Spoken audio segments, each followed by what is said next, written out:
जय हिंद साथियों, knowledge junction मस्ती परिवार में आपका फिर से स्वागत है। साथियों, एक लंबे ब्रेक के बाद मैं आप लोगों के सामने फिर से रूबरू हो रहा हूं और जो है मैं मिक्स क्वेश्चन के सीरीज को लेकर रूबरू हो रहा हूं। साथियों हम जो सारे क्वेश्चन का सॉल्व करेंगे उसमें आपको थोड़ा भी कहीं परेशानी होती है समझने में तो आप मेरा कमेंट बॉक्स खुला हुआ है, उसमें कमेंट करेंगे और अगले वीडियो में हम जो है आपके उस क्वेश्चन को फिर से बता के आपके डाउट को पूरा जो है क्लियर कर देंगे। साथियों चलिए, आज के जो फर्स्ट क्वेश्चन है मिक्स सीरीज में है कि कोस माइनस 280 माइनस 780 डिग्री का वैल्यू कितना होगा। साथियों उसको देखते हैं। देखने के लिए ये जान लीजिए, ये जो है यहाँ से 0 डिग्री, ये 90 डिग्री, हर एक खटाल 90 डिग्री का कोण बनाता है अपने आप में। यहाँ 0, 90, 180, 270, यहाँ हो जाता है 360। इसको जो है 0 डिग्री कहते हैं या 360 डिग्री, दोनों यहाँ सेम हो जाता है। तो साथियों ये जो है हम इसका छोटा रूप इस तरह से करेंगे ताकि हमें उस वैल्यू का मान पता, जिस वैल्यू का हम मान जानते हैं उस वैल्यू के रूप में ले आएंगे। जैसे 0 डिग्री का वैल्यू जानते हैं, 45 का जानते हैं, 60 का जानते हैं, 90 का जानते हैं, इन सब का जानते हैं। तो उस रूप में लाने के लिए हम क्या करते हैं, देखिए ये जो जब एक फेरा हम पूरा लगाते हैं यहाँ से यहाँ तक आते हैं तो 360 डिग्री का वैल्यू आता है। मतलब जहाँ से हम स्टार्ट किए थे पूरा वहीं घूम कर आते हैं तो 360 खत्म हो जाता है, मतलब वहीं पहुंच जाते हैं। तो साथियों हम क्या करते हैं, 360 के गुणज में इसको जो है घटाने का कोशिश करते हैं, छोटा करने का कोशिश करते हैं। एक हुआ 360, एक फेरा मारे, यहाँ फिर आ गए 360 में, फिर दूसरा फेरा मारते हैं 360, तो मतलब 720, मतलब इसका दुगुना कर दिए तो 720 तक का वैल्यू जो सेम आ जाएगा। 720 तक का वैल्यू हमको निकालने का कोई ज़रूरत नहीं पड़ेगा क्योंकि 720 तक में हम 2 फेरा लगाए तो यहीं आ गए। तो देखिए 780 में 720 को घटा देते हैं तो मेरे पास बचता है 60 डिग्री। अब क्या हो गया, ये कोस माइनस 60 डिग्री का वैल्यू। अब आ गया क्या हमारा, कोस माइनस 60 डिग्री का वैल्यू। साथियों आप जानते हैं कि कोस 60 डिग्री का वैल्यू कितना होता है, 1/2 होता है। अब आ जाती है बात कि माइनस लगेगा या प्लस लगेगा, माइनस होगी या प्लस होगी। तो साथियों ये प्लस में होंगे, माइनस में नहीं होंगे, ये इसका वैल्यू होगा प्लस में। प्लस में इसलिए होगा क्योंकि इसका जब फंक्शन जो होता है ना, वो 6 फंक्शन में से कोस और सेक जो है माइनस में रहता है तो वो हमें पॉजिटिव में वैल्यू देता है, बाकी वह सब माइनस में। कोस और सेक जैसे कि यहाँ लिखे हुए हैं, देख लीजिए, साइन माइनस थीटा बराबर माइनस में वैल्यू देंगे साइन थीटा का, जो भी आएगा उसका माइनस में वैल्यू आएगा। जब कोस का अगर हम माइनस में है तो वो जो हमको वैल्यू देंगे वो पॉजिटिव देंगे, प्लस में देंगे तो कोस थीटा हो जाता है, माइनस खत्म हो जाता है। उसी हिसाब से देखिए यहाँ पे कोस जब माइनस में था तो हमको जो ये वैल्यू दिया हुआ निकाल के वो प्लस में दिया हुआ तो इसका वैल्यू हो जाएगा 1/2। उसी तरह कोस और सेक का जो वैल्यू आएगा 6 फंक्शन में वो प्लस में आएगा, पॉजिटिव में आएगा, उसके बाद सारे जो है निगेटिव में आएंगे। चलिए साथियों, इसका आपके क्वेश्चन स्क्रीन पे है, उसमें ऑप्शन नंबर हो जाएगा सी। अगला क्वेश्चन है कि एक अभाज्य संख्या, मतलब एक अभाज्य संख्या किसको कहते हैं, इसको परिभाषित करना है। ऑप्शन में है एक में कि 2 या ज़्यादा भाजक होते हैं, ये तो नहीं हो सकता, केवल खुद से और 1 से विभाज्य होती है, यही हो सकता है क्योंकि अभाज्य संख्या उसे कहते हैं जिसका फैक्टर केवल और केवल 2 हो, केवल और केवल 2 हो। जैसे कि अभाज्य संख्या, हम सबसे छोटा अभाज्य संख्या क्या हो जाता है, 2, इसका फैक्टर करते हैं 2 का, 2 गुना 1, इसका फैक्टोरियल कितना हुआ, 2 हुआ। अभाज्य संख्या में जिसका फैक्टर 2 हो और खुद से विभाज्य हो, 1 और खुद से विभाज्य हो, वही अभाज्य संख्या कहलाती है। तो यहाँ ऑप्शन नंबर बी हो जाएगा साथियों, सी को देखने की कोई बात ही नहीं है। अगला क्वेश्चन है इसी सीरीज में, अगला क्वेश्चन है साथियों कि बहुपद दिया हुआ है, आपके स्क्रीन पे क्वेश्चन दिख रहे होंगे। क्वेश्चन हमें लिखना भी पड़ेगा, x² माइनस प्लस में 17x और जो है प्लस में 72 बराबर 0 दिए हुए हैं और इसमें x का वैल्यू निकालना है। x बराबर क्या होगा, वैल्यू निकालना है। साथियों ये जो है द्विघात समीकरण दिए हुए हैं, द्विघात समीकरण को हल कैसे करते हैं, देखिए इसको इस तरह से तोड़ेंगे, 17 को इस तरह से तोड़ेंगे, 17 को इस तरह से तोड़ेंगे कि उसका जोड़ या घटा करने पे 17 पुर जाए और गुना करने पे ये दोनों के गुणनफल, मतलब इसके आगे 1 है और 72 है, 1 गुना 72 72 हो जाए। 17 को इस तरह से तोड़ेंगे, गुणनफल उसका 72 हो और जोड़ या घटा करने पे 17 हो। चलिए 9 और 8, देखिए 9 और 8 को जोड़ते हैं तो 17 पुर जाता है और इसको गुना करते हैं 9 और 8 को 72 पुर जाता है। चलिए अब देख लीजिए ऑप्शन में 9 और 8 है, 9 और 8 सारे ऑप्शन में है, तो यहाँ माइनस का खेल हो रहा है, किसी में माइनस है किसी में प्लस है। तो देखिए जब ये प्लस में रहता है, ये जब दोनों फंक्शन टोटल फंक्शन प्लस में है तो x का वैल्यू जब भी निकलेगा ना, x का वैल्यू जब भी निकलेगा वो निकलेगा माइनस में, -9 और -8 हो जाएगा इसका। ऑप्शन नंबर ऑप्शन नंबर हो जाएगा सी। अब देखिए इसको हल कैसे करते हैं, ऑप्शन नंबर सी। अब आपको हम जो है इसका हल करके दिखाते हैं। चलिए एक्स स्क्वायर प्लस, इसको लिख सकते हैं 9x प्लस 8x, 9 और 8 17x, 9 और 8 72 हो रहा है, गुना करते हैं तो प्लस 72। चलिए x कॉमन कर रहे हैं, जो कॉमन होगा इस दोनों में जो कॉमन होगा वो कॉमन कर लेंगे। x यहाँ यहाँ कॉमन हो रहा है, बचा हुआ 2x में 1x बचा हुआ है, प्लस यहाँ क्या बचा, ये x कॉमन ले लिए तो 9 बचा है, यहाँ पे प्लस। देखिए इसमें 8 इसमें 72 है, तो 8 कॉमन ले लेते हैं तो यहाँ x बता और यहाँ कितना बच गया 9, 8 9 72, 9 बच गया। तो हमको 2 प्राप्त क्या हो जाएगा, x प्लस 9 1 हो गया x प्लस 8, इसके बराबर 0 है, इसके बराबर 0 दिया हुआ है, इसके बराबर 0 दिया हुआ है। तो x प्लस 9 बराबर एक बार कर देंगे 0 x, तो इसका वैल्यू क्या हो जाएगा, इधर प्लस में उधर जाके माइनस हो जाएगा। एक x प्लस 8 बराबर कर देंगे 0, तो इसका वैल्यू क्या हो जाएगा -8 होगा उधर जाके, इसलिए x का वैल्यू हमको क्या प्राप्त हो गया -8 और -9, ऑप्शन नंबर सी। चलिए क्वेश्चन देखते हैं अगला। अगला क्वेश्चन है रेंज, बहुलक तथा माध्यिका ज्ञात करना है। आपके स्क्रीन पे क्वेश्चन दिख रहे हैं, इस क्वेश्चन को बताने के लिए हमें बोर्ड पे भी लिखना पड़ेगा। तो चलिए क्वेश्चन को लिखते हैं। क्वेश्चन है कि 13 14 13 12 13 14 13 12 15 21 15 21 16 18 13, 2 2 4 2 6 2 8 1 9, 9 को टोटल दिया हुआ है, 9 को नंबर टोटल दिया हुआ है, 9 नंबर दिए हुए हैं टोटल। इसको जो है जब हम जब हम माध्यिका निकालते हैं तो उसे माध्यिका निकालने के लिए हम सीरीज में सजाते हैं, या तो अवरोही या आरोही सीरीज में, किसी एक सीरीज में इसको सजाना पड़ता है माध्यिका निकालने के लिए। अगर माध्यिका नहीं निकालेंगे, सिर्फ रेंज और माध्य निकालेंगे, तो सबको माध्य होता है सभी संख्याओं का योग बट्टे कुल संख्या, और जो है रेंज होता है उस सीमा माइनस निम्न सीमा, तो कहीं से भी निकाल सकते हैं, लेकिन माध्यिका निकालने के लिए इसको सजाना पड़ता है। चलिए इसको पहले सजा लेते हैं, फिर सारी चीज़ को डिटेल कर देंगे। सबसे छोटा संख्या कौन सा है, 12। उसके बाद कौन आ जाएगा, 13। क्या को 13 है, 1 2 3 को 13 है, 3 13 हो गया। उसके बाद 15 है, एक ही जगह 15 है, 15 के बाद 16, 16 के बाद 18 है, 18 के बाद 21 है, 2 2 4 2 6 7 नहीं, 18 के बाद एक और संख्या होगा, अच्छा 13 के बाद 14 था, यहाँ 14 आ जाएगा, 14 आ गया, 14 15 21। ये जो ऊपर में सीरीज दिया हुआ है इसको हम आरोही क्रम में सजा दिए, छोटा से बड़ा बढ़ते क्रम में सजा दिए। तो इसका जो है पूछ रहा है पहले रेंज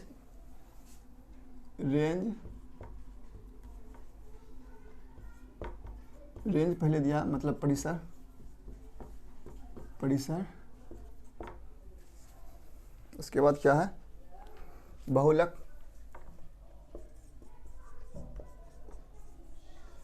उसके बाद माध्यिका। रेंज होता है, रेंज बराबर होता है उच्च सीमा माइनस निम्न सीमा। रेंज बराबर फॉर्मूला हो जाता है उच्च सीमा माइनस निम्न सीमा,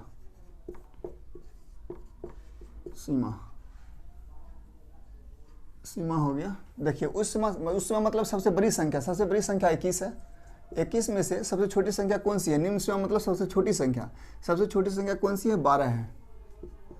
चलिए 21 में से 12 गया, 9 आ गया। देखिए ऑप्शन में इसी से छटा रहा है कि सारे चारों को ऑप्शन में सिर्फ यही ऑप्शन में जो है ना 9 दिया हुआ, और पहले रेंज पूछ रहा है तो रेंज का वैल्यू 9 आ चुका है मेरा, ऑप्शन तो ए हो ही जाएगा। लेकिन हमको ऑप्शन थोड़ी यहाँ देखना है, सीखना है ना। तो आप सीख गए कि रेंज कैसे निकालेंगे, उच्च सीमा माइनस निम्न सीमा। अब देखिए बहुलक पूछ रहा है, बहुलक बराबर होता है, बहुलक सबसे अधिक बार आने वाली संख्या, सबसे अधिक बार आने वाली संख्या, सबसे अधिक बार आने वाली संख्या क्या कहलाती है, बहुलक कहलाती है। तो देखिए सबसे अधिक बार कौन सी संख्या आई है, 12 एक ही बार है, 13 3 बार है, 14 एक ही बार है, 15 एक ही बार है, 16 सब एक ही बार है। सबसे अधिक बार जो आई हुई संख्या है वो 13 है। तो बहुलक मेरा क्या हो जाएगा आंसर 13। अब माध्यिका पूछ रहा है, माध्यिका में क्या करते हैं, माध्यिका के ही लिए इस संख्या को हम ऐसे सजाए हैं, माध्यिका के ही लिए ये सारी जो संख्या है अब छोटा से बड़ा क्रम में सजाए हैं, अन्यथा ये दोनों निकालने के लिए सजाने की कोई जरूरत नहीं थी। अब देखिए माध्यिका में क्या करते हैं, टोटल संख्या को पहले गिन लेते हैं, 1 2 3 4 5 6 7 8 9 संख्या है। तो ये मेरा काम आसान कर दिया। क्यों काम आसान कर दिया गया, क्योंकि गिनती में विषम संख्या आ रही है। जब विषम संख्या आती है तो बीच वाला संख्या ही मेरा माध्यिका हो जाती है। गिनती में अगर विषम संख्या आ रहा है तो बीच वाला संख्या ही माध्यिका मेरा हो जाता है। तो देख लीजिए 1 2 3 4, 1 2 3 4, हाँ इधर से 4 संख्या ले लिए, इधर से 4 संख्या ले लिए, दोनों को गायब कर दिए, बीच में कौन सी संख्या बचा, 14 संख्या बचा। तो माध्यिका मेरा क्या हो जाएगा, माध्यिका मेरा क्या हो जाएगा 14। अगर अब यहाँ लिख लीजिए, पॉइंट नोट कर लीजिए, अगर गिनती में विषम आए बढ़ते क्रम में सजाने के बाद,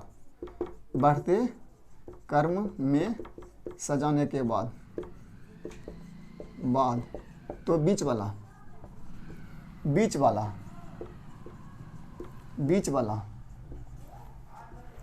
अगर है कि अब सब सम आए माध्यिका में, अगर सम आए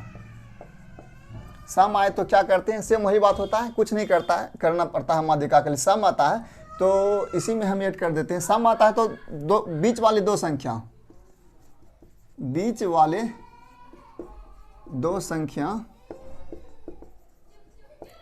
का आधा, बीच वाली दो संख्या के योग का आधा।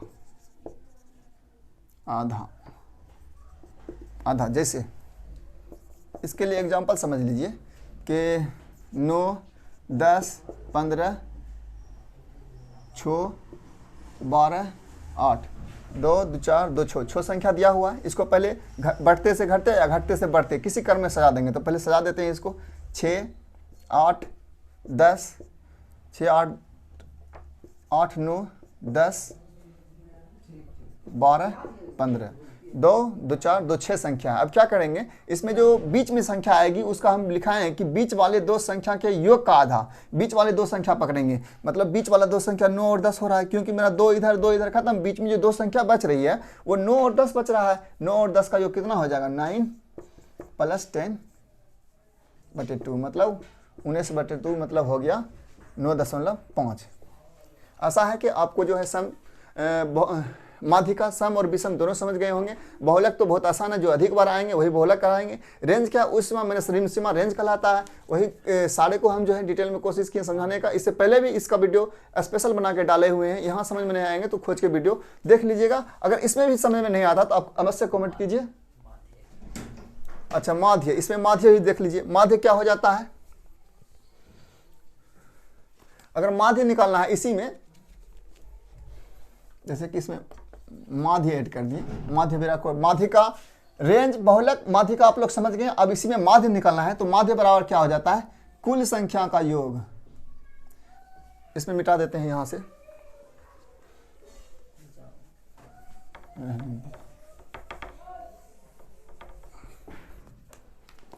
इसे माध्य अब इसी में निकालना है, कुल संख्या का योग बटे कुल संख्या।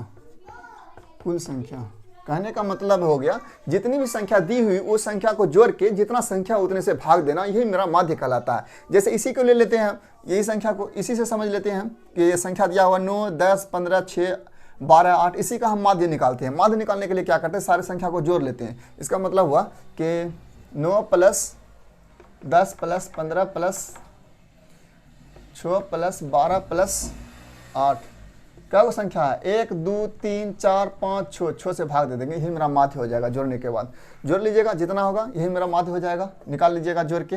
और जो है ये सब सिर्फ सजाने के लिए, आरोही अवरोही क्रम में सजाने के लिए जब सजाते हैं जब हमको माध्यिका निकालना होता है, और किसी के लिए सजाने की कोई आवश्यकता नहीं होती है। इसी क्रम में अगला क्वेश्चन देखते हैं साथियों।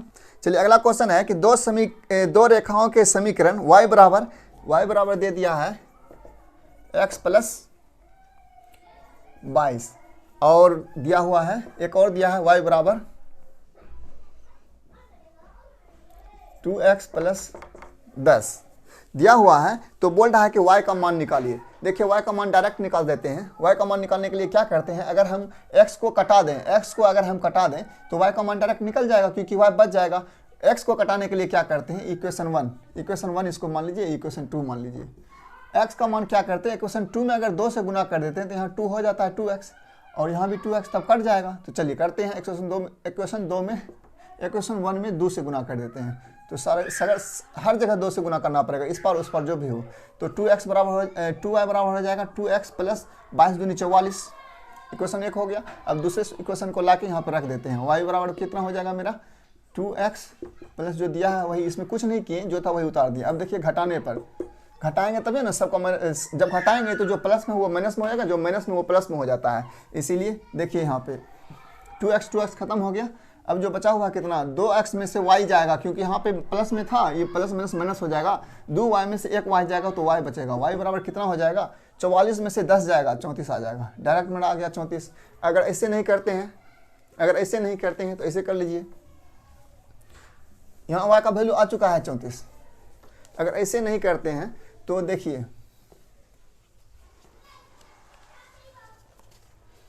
ये भी y है, ये भी y है, दोनों y बराबर है। क्या करते हैं, इस y को लिखते हैं y बराबर 2x प्लस 10 लिख लिए, ठीक है। अब इस y का जो वैल्यू यहाँ है, ये वाला y का वैल्यू, ये जो वैल्यू दिया हुआ है, इसको y को डिलीट करके यहाँ पे इस वैल्यू को पुट कर देते हैं। चलिए तो y को डिलीट कर रहे हैं। चलिए इसका वैल्यू क्या दे रहे हैं, x प्लस 22 दिया हुआ। अब देखिए x एक तरफ करेंगे तो x उधर जाएगा तो कितना हो जाएगा, 2x में से माइनस में हो जाएगा, तो 2x में से 1x जाएगा तो x बच जाएगा। यहाँ 22 में से इधर आएगा तो माइनस होगा, मतलब 22 में से 10 जाएगा तो क्या हो जाएगा, 12 हो जाएगा। मतलब हमको वैल्यू कितना आया, x का वैल्यू 12 आ गया। अब क्या करते हैं, y का ना वैल्यू निकालना है, यहाँ पे x का वैल्यू डाल दीजिए, 12 प्लस 22 34। इस तरह से भी आ जाएगा, उस तरह से भी आ जाएगा, जैसे हल करना है कर लीजिए। अगला क्वेश्चन है साथियों, क्वेश्चन है कि निम्न में से कौन सा अवरोही क्रम है। अवरोही क्रम में सजाना है। अवरोही का मतलब होता है कि बड़ा में से छोटा। अवरोही, बहुत सारे विद्यार्थी को डाउट होंगे, अवरोही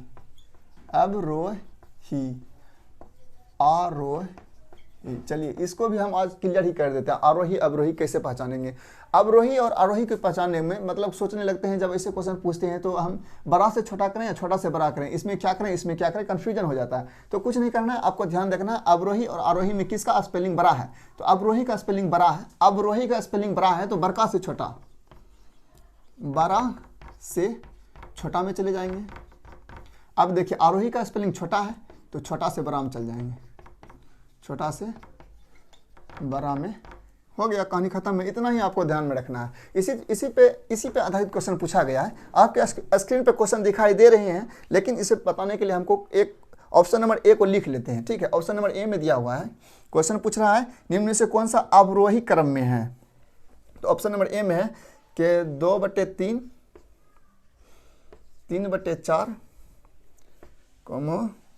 4/5 और 1/2 है, 1/2 है। अब इसी को जो है ना हमें सजाना है अवरोही क्रम, मतलब पहले बड़का, उसके बाद उससे छोटा, उसके बाद उससे छोटा, इस सीरीज में सजाना है। इस सीरीज में सजाने के लिए इसे हम क्या करते हैं, करना कुछ नहीं है, दो संख्या को पकड़ेंगे, दो संख्या को पकड़ लेंगे, दो संख्या को जैसे पकड़ेंगे, इसको दोनों को पकड़ लिए, इन दोनों को आपस में कोना कोनी गुना करते हैं। जैसे 4 दूनी 8, इसका वैल्यू 8 आया, 3 3 9, इसका वैल्यू 9 आया। हमको चाहिए बड़ा संख्या, क्योंकि अवरोही से सजाना है तो सबसे पहले बड़ा संख्या को निकालेंगे। तो देखिए ये 8 है, इसका वैल्यू 9 है, तो हमको बड़ा संख्या चाहिए, तो इसको छोड़ देंगे, इसको पकड़ लेंगे। चलिए इसको पकड़ लिए, इसका कहानी खत्म हो गया, इसको हम छोड़ दिए, ये खत्म हो गया। अब बचा हुआ 2 का, अब इसका तुलना इस एक से करेंगे, किसी एक से, दोनों में से किसी एक से करेंगे, लेकिन क्रमवार करते हैं, इधर से ही करते हैं। अब क्या करते हैं, इन दोनों में तो हमको पता चल गया कि ये बड़ा है, इस सबको हटा दीजिए।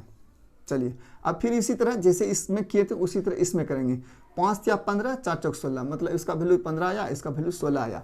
तो हमें तो चाहिए बड़ा वाला, तो इसको भी आप छोड़ देते हैं, क्या कि हमको बड़ा, या 15 और 16 में 16 बड़ा आ गया है, तो इसको पकड़ना है। चलिए अब यही काम इसमें करेंगे, 4 दूनी 8, 5 एकम 5, मतलब ये मेरा बड़ा आया, इसका 5 आया वैल्यू, इसका 8 आया। तो सबसे बड़ा संख्या क्या हो जाएगा मेरा 4/5। हमको तो बड़ी संख्या 1 प्राप्त हो गया, इससे जस्ट छोटा चाहिए, इसका काम खत्म हो गया। इसको हमें दोबारा सीरीज में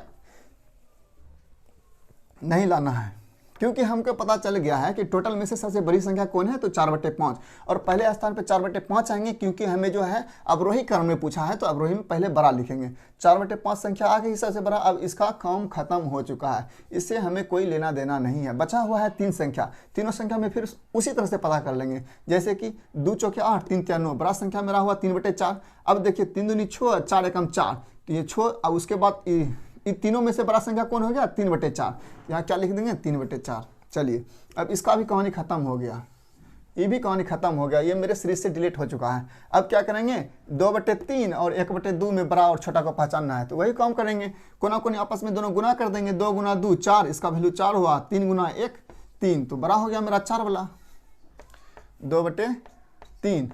बचा कितना 1/2, यही मेरा हो गया अवरोही क्रम।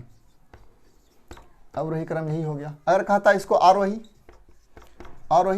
कुछ नहीं है, बस उल्टा लिख देना है, क्योंकि सबसे छोटा ये है, उससे जस्ट बड़ा ये है, उससे जस्ट बड़ा ये है, उससे जस्ट सबसे बड़ा ये है। तो आरोही में हो जाएगा 1/2, 2/3, 4/5, 3/4 और 4/5 सबसे बड़ा हो जाता है ये। चलिए समझ गए होंगे। पूछ रहा था अवरोही पूछ रहा, तो ऑप्शन नंबर हो जाएगा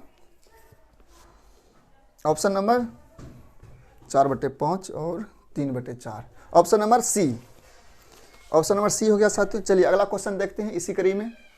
चलिए साथियों क्वेश्चन है आपके सीरीज पे, ये लैंग्वेज वाले क्वेश्चन है, जैसे जैसे बोलते जाएंगे वैसे वैसे अपना लोग करते जाएंगे, हो जाएगा क्वेश्चन का सोल्व। आपके स्क्रीन पे क्वेश्चन है। क्वेश्चन बोल रहा है एक संख्या में 350% की वृद्धि की जाती है और इसके आधे से इसे भाग किया जाता है, तो परिणाम इसका 45% हो जाता है, तो मूल संख्या ज्ञात कीजिए। मूल संख्या हम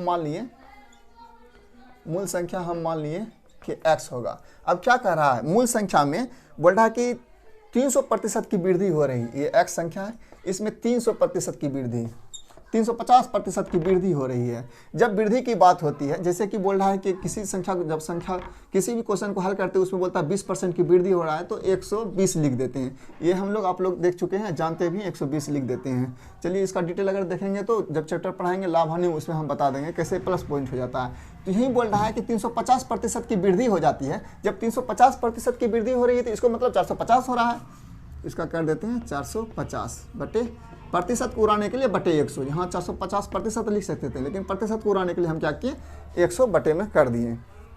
इतना बोल रहा था। उसके बाद बोल रहा है इसके आधे से, किसके आधे से, तो मूल संख्या के आधे से, मूल संख्या का आधे से इसे भाग दिया जाता है। अब जो मूल संख्या है ये x के आधे से इसको भाग दिया जाता है। फिर बोलता है तो परिणाम इसका 45% हो जाता है। परिणाम जो है इसका 45% होता है, किसका, तो मूल संख्या का 45% हो जाता है। यहाँ तक में कोई प्रॉब्लम नहीं होगा आप लोग को। इतना ही क्वेश्चन कर रहा था, इसको सॉल्व कर देंगे, x का वैल्यू निकाल देंगे। चलिए x गुना 450 बटे 100, जब ये भाग में है गुना में जाएगा तो संख्या पलट जाएगा। जब ये भाग में है गुना में जाएगा तो संख्या पलट जाएगा, मतलब 2 ऊपर चला जाएगा, x नीचे आ जाएगा, बराबर x गुना 45 बटे 100 हो गया। चलिए अब जहाँ जहाँ कट रहा काट दीजिए, ये x खत्म हो गया, ये 100 खत्म हो गया। बराबर में अगर इस पार उस पार है तो दोनों कर सकता है, ठीक है ना, कोना कोनी नहीं कर सकता है। इतना चीज़ खत्म हो गया। अब बचा हुआ है यहाँ पे 450, यहाँ 45 गुना 10 450, और यहाँ बचा हुआ x, यहाँ बचा है 10 गुना 2 बराबर x बराबर क्या हो जाएगा 20। यही पूछ रहा था मूल संख्या कितनी है, तो मूल संख्या मेरा आ गया 20। अगला क्वेश्चन देखते हैं। अगला क्वेश्चन आपके स्क्रीन पे है, स्क्रीन पे क्वेश्चन देखिए, और क्वेश्चन को अच्छे से समझाने के लिए हम बोर्ड पे ले आए हैं इसको। चलिए देखिए क्वेश्चन दे दिया हुआ, इस तरह से ड्राइंग क्या हुआ। ड्राइंग में मेरा यहाँ एक है कौन सी, यहाँ है ए कौन, यहाँ बी कौन है। इसमें बताना पूछ रहा है कि कौन सी का वैल्यू क्या होगा, कौन सी बराबर क्या होगा, कौन सी बराबर कैसे क्या होगा, इसको हम निकालते हैं। देखिए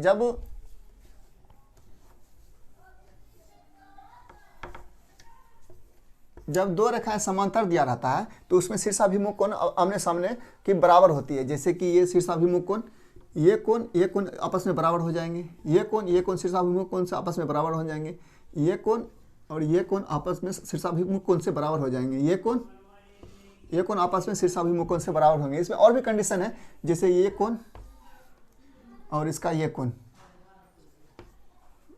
भी बराबर हो जाएंगे। बहुत सारे कंडीशन है इसमें, उसको भी बताएंगे। लेकिन अभी देखिए कि शीर्षाभिमुख कोण इसी को कहते हैं, आमने सामने की कोण को शीर्षाभिमुख कोण कहते हैं। जैसे यहाँ 82 है तो ई भी 82 डिग्री हो जाएगा, कोई प्रॉब्लम नहीं। शीर्षाभिमुख कोण से ये 35 है तो ई भी 35 हो जाएगा। अब बताइए, ये तो एक यहाँ जो ये शेप है, ये शेप एक त्रिभुजाकार आकृति का निर्माण कर रहा है, और हम जानते हैं कि त्रिभुज के तीनों कोणों का योग 180 डिग्री होता है, जिसमें दो कोण का योग हमको पता है, तो तीसरा कोण क्यों नहीं निकाल सकते हैं? निकाल सकते हैं ना। तो ये दोनों कोण जोड़िए, जैसे कि त्रिभुज के तीनों कोणों का योग बराबर 180 डिग्री बराबर क्या होता है? कोण ए प्लस कोण बी प्लस कोण सी होता है। तो 180 डिग्री बराबर ये होता है। तो इस देखिए, ये दोनों को कोण ए का वैल्यू दे दिया हुआ है मेरा 82, अब बी का दे दिया हुआ 35, हमको कोण सी निकालना है, बराबर 180 कर दिए। 5 2 7, 5 2 7 8 3 11, 117 हो गया प्लस सी, कौन सी का वैल्यू निकालना है। तो 180 में इधर आके 117 घट जाएगा, घटा दीजिए। 10 में से 7 गया 3, यहाँ बचा हुआ है 7, 7 में से गया 6, मतलब 63 डिग्री। इसका वैल्यू जो आ गया मेरा 63 डिग्री आ गया कौन सी का वैल्यू, यानी ई भी कौन सी जो है 63 डिग्री ई आ गया। जब ये आ गया कौन सी 63, तो ई भी हो जाएगा 63 ही डिग्री। शायद जेड ही पूछ रहे थे क्या? हाँ, कौन जेड पूछ रहा था, तो हम सी निकालें। जब सी शीर्षाभिमुख कौन से ये 63 है, तो ये भी 63 हो जाएगा। जेड का वैल्यू पूछ रहा था, 63 डिग्री जेड का हो जाएगा। मतलब ये दोनों को जोड़ के 180 में घटा देंगे, जो ये कोण रहती है तीसरा कोण, वो आसानी से निकल जाता है। चलिए अगला क्वेश्चन देखते हैं।